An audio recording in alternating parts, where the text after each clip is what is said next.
Mercredi 21 février, bonjour et bienvenue dans votre journal 100% Vendée. Au sommaire, nous parlerons de la fin d'interdiction de pêche dans le golfe de Gascogne. Pour les professionnels du secteur, cette mesure du Conseil d'État n'a pas fait ses preuves et ne doit pas être reconduite en 2025 sous peine de tuer toute une filière. 60 cyprès abattus à Bretignolles-sur-Mer, cet élagage cause l'indignation des promeneurs de la dune du Jaunet. Il s'agit de préserver la biodiversité pour la commune qui justifiera ce choix dans notre journal. Enfin, nous vivrons un match d'improvisation au Sables d'Olonne. Règlement, code et déroulé, ce théâtre atypique n'aura plus aucun secret pour vous en fin d'édition. Depuis minuit 1, les pêcheurs cloués à quai depuis un mois peuvent reprendre la mer. C'est la fin de l'interdiction destinée à préserver les cétacés dans le golfe de Gascogne. Une reprise qui se fait dans des conditions météorologiques peu favorables, avec un avis de fort coup de vent et de la pluie prévu ces prochains jours. Les effets de cette fermeture sont encore difficiles à évaluer. Ce qui est sûr pour les pêcheurs, c'est qu'elle fragilise encore le secteur. Oui, il y a des bateaux qui vont déposer le bilan. Oui, c'est évident. Il y a des couples qui vont voler en éclats. Et pas uniquement sur la partie pêche, j'insiste bien. Il y a certainement des halles à marée qui vont être obligées soit de fermer, soit de redimensionner. Il y a forcément des entreprises de mareyage qui vivent directement par rapport au débarquement dans les halles à marée qui vont disparaître. On en est là à se demander aujourd'hui, est-ce que la peau d'un pêcheur vaut la peau d'un dauphin, quoi. C'est peut-être choquant ce que je vais dire, mais c'est ressenti comme ça par les pêcheurs. À l'heure des prises de conscience écologiques, l'abattage de 60 cyprès sur la dune du Jaunet à Bretignolles-sur-Mer suscite l'émoi. Les arbres sont âgés de 60 ans. L'élagage de la dune se poursuit jusqu'à la semaine prochaine. Elle se fait en accord avec le Conservatoire du Littoral. Explication autour de cette décision avec Grégoire de Châtillon et Mathis Pires.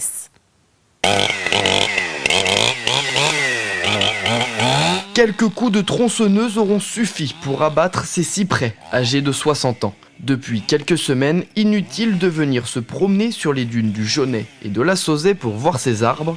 Ils n'y sont plus. Ça me fait un peu mal au cœur de voir des arbres si beaux, si vieux, qu'on ne voit pas partout, des cyprès de cet âge, abattus comme ça. On trouve ça désolant parce que comme on veut de l'oxygène un peu partout et qu'on enlève les arbres maintenant, ça fait mal au cœur, quoi. J'imagine que c'est pour une cause, pour quelque chose de précis, mais je comprends pas, quoi. Et bien justement, la raison, cette espèce d'arbre n'a rien à faire sur la dune grise. À la base, dans cet endroit, aucun arbre ne devrait pousser, mais pourtant d'anciens propriétaires en ont planté. Alors, pour retrouver la flore locale, il faut les couper. L'habitat dunaire, c'est un sol qui est pauvre en fait. Et là, vous voyez, de toute façon, c'est simple, hein, on peut... Bon, là, on est sur du sable, hein, mais à l'endroit où il y a des cyprès, en général, le sol, il est très très noir et il y a beaucoup de matière organique en fait.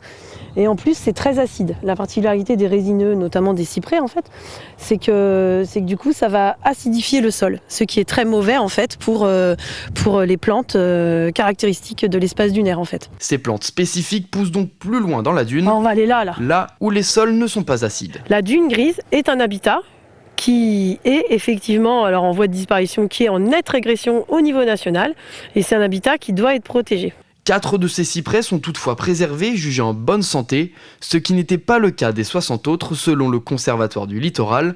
L'adjoint au maire de Bretignolles-sur-Mer fait face à de nombreuses critiques depuis le début des travaux. Moi-même, la première fois que je suis venu ici et que j'ai vu tous ces arbres, je me suis dit que c'était quand même assez joli à regarder. Sauf que un arbre ne vaut pas un arbre. Un arbre dans son milieu naturel, oui, mais un arbre qui n'a rien à voir dans son milieu naturel est contre-productif par rapport à l'équilibre écologique. Pour compenser l'abattage de ces conifères, la mairie replante de nouveaux arbres tout autour de la commune. La fin des travaux sur la dune est prévue dans les prochaines semaines. Le centre hospitalier Loire-Vendée-Océan de Challans se stabilise. Depuis juin dernier, le service de maternité n'avait plus de chef de service. C'est maintenant chose faite avec le recrutement du docteur Forveille. Aujourd'hui, l'équipe est composée de 7 gynécologues, une pédiatre et 21 sages-femmes. De quoi développer une activité de consultation gynécologique et réactiver les consultations sur l'île-Dieu. Alors c'est vrai que ça a été un élément sécurisant, je dirais, pour l'équipe, parce que c'est vrai que du coup depuis quelques mois on tournait avec beaucoup de médecins remplaçants, avec jamais la certitude d'avoir des gens qui restent. Alors même s'il y en avait quelqu'un qui revenait régulièrement, ça permettait quand même de savoir comment travailler ensemble, c'était insuffisant pour mettre en place des projets à long terme, etc. Donc le fait qu'il y ait un chef de service, ça permettait quand même de procurer, je pense, de la sécurité et de la stabilité, surtout à l'équipe. En 2023, l'établissement a procédé à 567 accouchements, une centaine de moins qu'en 2022. La maison du vélo à La Roche-sur-Yon évolue. Ouverte depuis 2018, elle gérait jusqu'à maintenant essentiellement les locations de vélos avec assistance électrique pour le compte de l'agglomération. Mais à partir du 1er mars, tout change. Impulsion récupère cette compétence. La maison du vélo se tourne donc vers le vélo dit musculaire pour proposer de nouveaux services. Donc nous, ce que l'on va mettre en place, donc continuer nos ateliers participatifs, mettre en place aussi un dépôt-vente de vélos, c'est-à-dire que les particuliers pourront venir déposer et exposer leurs vélos en vente pour que nous puissions en faire la promotion et les proposer à d'autres personnes. Nous allons aussi proposer surtout un point information, donc sur énormément de conseils sur se déplacer à La Roche-sur-Yon, dans l'agglomération, sur des itinéraires, sur des équipements que l'on peut avoir besoin sur la pratique notamment du vélo. Et les 80 vélos en attente de clients vont donc rejoindre prochainement le dépôt du boulevard Leclerc. En fait, à compter du 1er mars, on reprend en gestion directe la location des vélos assistance électrique, donc l'ensemble de la flotte, pour effectivement un service qui sera opérationnel dès le 1er mars avec des vélos immédiatement disponibles. On a plusieurs dizaines de vélos à assistance électrique immédiatement disponibles pour les Aglo-Lyonnaises et les Aglo-Lyonnais. Et la maison du vélo de La Roche-sur-Yon sera fermée du 29 février au 13 mars pour pouvoir mettre en place toutes ces nouveautés. Connaissez-vous les matchs d'improvisation ? Sur plusieurs manches, il s'agit de se démarquer sur des thèmes tirés au sort. La Ligue d'improvisation de Vendée se produira contre une autre ligue nationale le 3 mai au Bourg-sous-la-Roche. Alors, en guise de répétition, un match de préfiguration était organisé au Sable d'Olonne. L'occasion de découvrir ce théâtre atypique, un reportage d'Alix Lanos. Attention au départ, voici les comédiens de la Ligue d'improvisation de Vendée. Une troupe lancée en 2019 par Sylvie Chalubert, également comédienne et capitaine ce soir. Il y avait déjà une troupe amateur, mais moi ce que j'envisageais vraiment, c'était de créer une équipe professionnelle. C'est-à-dire faire travailler des comédiens, leur faire travailler sur la pratique de l'improvisation, parce que c'est un travail, et sur le match. Et puis en plus avec des références comme moi je l'ai apprise, avec un décorum, un show. Ces références sont issues du hockey sur glace, sport phare du Québec où est né le théâtre d'improvisation. Maillot large, arbitre en rayures et patinoire, tout y est. Chaque manche rapporte un point et pour laisser place à l'improvisation, la préparation est de courte durée. On a 20 secondes, c'est un temps réglementaire. Et l'idée, c'est de savoir, quand on est en mixte par exemple, de savoir à quel personnage on veut partir, quelle est l'idée forte et quel est l'enjeu de ce personnage pour qu'il puisse aller rencontrer le personnage de l'équipe adverse et puis construire une équipe ensemble. Dans ces matchs, faire équipe est primordial pour la fluidité du show et même s'il s'agit d'improvisation, il y a des façons de travailler cela. On va travailler sur nos références, les références des autres, l'écoute intense.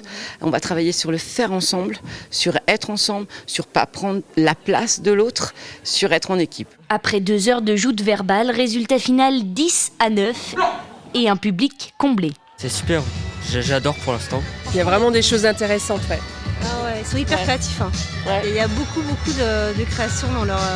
Ah, c'est génial. Ce qu'on vise, nous, c'est un public qui a une idée un peu faussée du théâtre.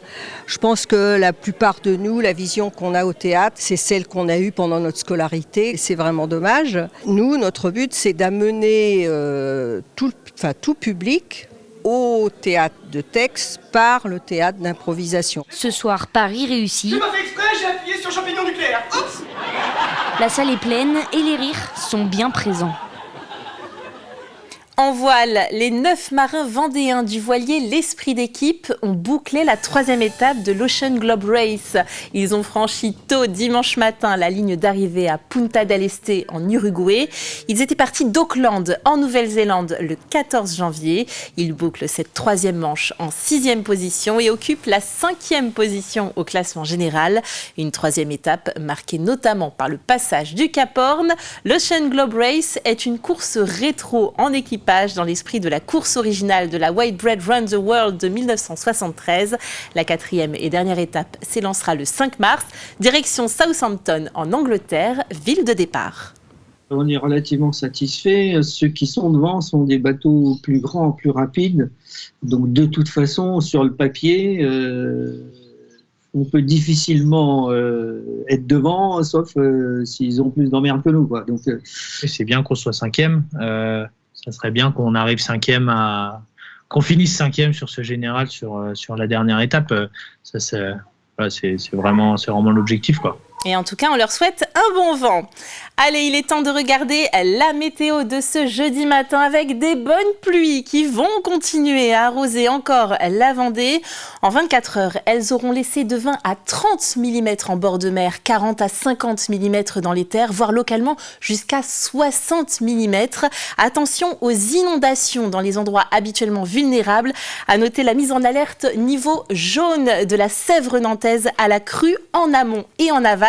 Et puis à noter aussi un fort coup de vent annoncé notamment sur les côtes avec plus de 95 km/h de vent annoncé. Il faudra donc être particulièrement vigilant si vous envisagez de vous promener et les conditions vont perdurer jusqu'en fin de semaine.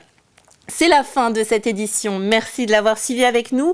Retour de l'actualité, comme toujours, dans votre matinale demain de 7h à 9h. Ce sera en compagnie de François Pérez.